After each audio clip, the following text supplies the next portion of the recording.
महाराष्ट्र सध्या सुरू होणारी सिद्धरामेश्वराची यात्रा 12 तारखेपासून सुरू होत आहे।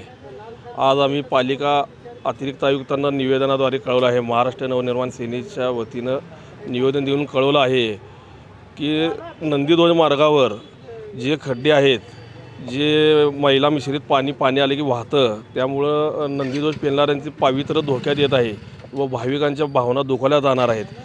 हे लवकरात लवकर बंद व्हावं। नंदीध्वज मार्गात कोठेही 4 दिवसात ह्या येणाऱ्या जत्रे काळात मैला मिश्रित पाणी, ड्रेनेज लाईनचं पाणी आलं रस्त्यावर, तर ते पाणी घेऊन आम्ही सर्व महाराष्ट्र सैनिक, पूर्ण महानगरपालिकेचे जेवढे जबाबदार अधिकारी असतील, आयुक्त असतील, उपायुक्त असतील किंवा ते अतिरिक्त आयुक्त असतील, ते मैला मिश्रित पाणी टँकरनं भरून आणून त्यांच्या ऑफिसमध्ये आम्ही टाकू।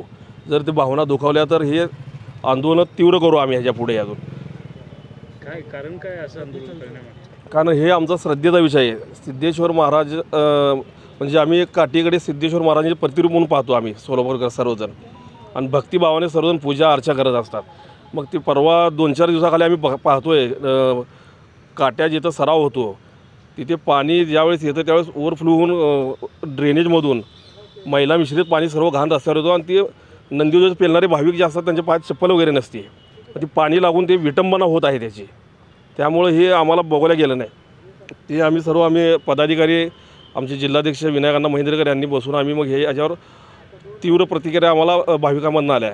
त्यामुळे आम्ही हे निवेदन देऊन आमच्या भावना इथं व्यक्त केलेल्या आहेत अतिरिक्त आयुक्तांना, त्यांनी आम्हाला प्रतिसाद चांगला दिलेला आहे। आता आम्ही त्यांना अल्टिमेटम दिलेला आहे 11-12 तारखेपर्यंत, आणि जर तसं काही घडलं, मैला मिश्रित पाणी किंवा खड्ड्या किंवा तारेचा प्रश्न वगैरे, तर आम्ही सांगितलेलाच आहे आडव्या तारा जी जातात नंदीध्वजला, जर तसं काय घडलं तर आम्ही तीव्र आंदोलन करू आणि ते मैला मिश्रित पाणी महानगरपालिकेत आणून त्यांच्या कार्यालयात होतो।